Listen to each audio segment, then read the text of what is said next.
세계 경제 및 국내 경제에도 빨간불이 짙어지는 가운데 전 세계로 경제 영토를 확장하고 있는 FTA 강국 한국의 저력을 공유해 볼까 합니다. 반도체 및 자동차 산업의 부진, 미국 무역 분쟁 장기화, 일본의 수출 규제 등 대외 여건 악화가 여느 때보다 심각한 수준입니다. 이에 따라 수출 의존도가 GDP의 90% 이상을 차지할 정도로 높은 한국의 경우 수출 부진을 타개하기 위한 돌파구 마련이 매우 시급한 실정인데요. 그 해법은 세계 경제 영토 확대에 있습니다. 현재 한국은 세계 각국과 FTA 자유무역협정 체결에 박차를 가하고 있습니다. 초점은 그동안 중국, 미국 그리고 일본의 편중된 수출 시장을 다변화하고 갈수록 심해지는 글로벌 보호무역주의에 적극적으로 대응하는 것입니다. 현재 한국은 FTA 협상을 신속하게 처리해서 세계 국내 총생산 GDP의 77%에 달하는 FTA 네트워크를 90% 이상 끌어올린다는 계획인데요. 현재 2004년 칠레를 시작으로 싱가포르, 스위스, 노르웨이, 아이슬란드, 리히텐슈타인, 아세안, 인도, 유럽연합, 페루, 미국, 호주, 캐나다, 중국, 뉴질랜드, 베트남, 콜롬비아, 터키, 중남미 등 57개 국가 16개 FTA를 체결했습니다. 특히 올해 체결된 이스라엘, 영국, 아세안은 말레이시아, 태국, 인도네시아, 필리핀, 베트남을 말합니다.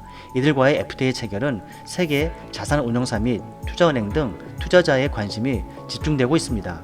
주목되는 것은 혁신국가인 한국이 아시아 최초로 세계 최고 수준의 혁신국가인 이스라엘과의 FTA 체결입니다. 이스라엘과의 FTA 체결은 수많은 하이테크 원천 기술과 일본을 능가하는 소재 부품 등에 대한 수입 다변화의 발판이 마련된 것입니다.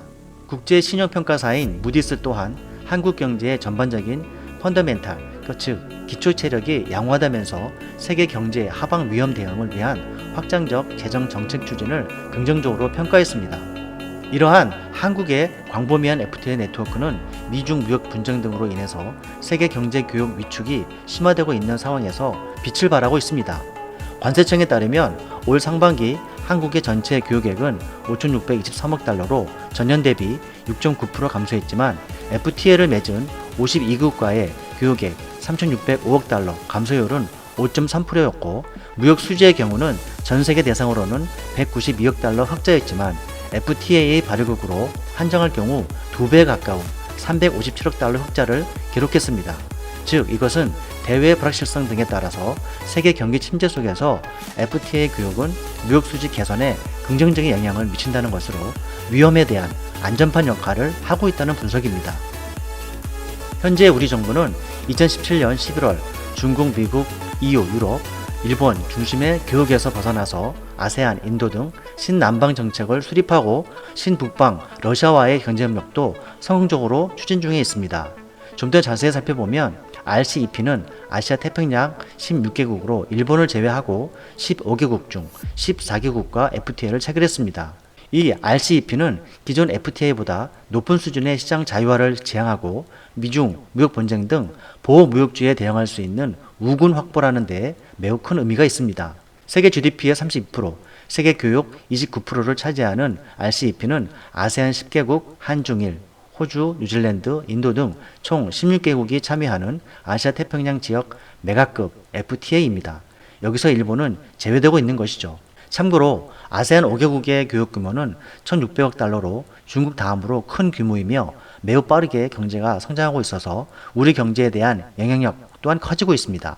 향후 중국을 대신할 글로벌 생산 거점으로 부상한다면 FTI, 직접 투자 수요가 증가세 또한 지속적으로 상승할 전망입니다. 이에 대해서 일본과 중국 또한 수출 라이벌로 유럽과 아시아 태평양 지역 같은 지역에서 정면 승부 또한 불가피할 것으로 전망이 되고 있습니다. 전문가들은 신남방 지역을 한국의 핵심 경제 영토로 편입시키기 위해서는 FTA뿐만 아니라 공적 개발 원조 ODA에서도 힘써야 한다고 주문하고 있는데요. 그런데 이미 우리 기업들은 가장 급성장하고 있는 베트남의 현지에 생산 기지를 구축하고 전략적 투자자로서 내수시장 확보를 완벽하게 주도하고 있습니다. 삼성전자의 경우는 베트남에서 수년째 브랜드 선호도 1위로 절대적입니다. 대표적으로 핸드폰은 46.5% 점유율로 중국의 오포 19.4%, 미국의 애플 9.2% 대비 압도적입니다. 삼성은 4년간 법인세 면제, 12년 동안 5% 세율 혜택 등 중국과는 비교 불가의 우호적인 대우를 받고 있습니다. 최근 SK 또한 베트남 재계 1위 빈 그룹에 1조 2천억을 투자하고 단순 재무 투자가 아닌 전략 투자자로서 경영에 참여해서 부동산 개발, 의료 서비스, 호텔업 등에서 최근 2년 사이 400%의 급성장을 이끌어내어 베트남의 삼성과 같은 빈 그룹과 우호를 다지고 있으며, 또한 베트남 1위 식품기업인 마산그룹에 5,460억 달러를 투자해서 조미료, 라면, 음료 등 약 2조 원의 고속 성장을 견인하는 등 무서운 속도로 베트남 영향력을 높이고 있습니다.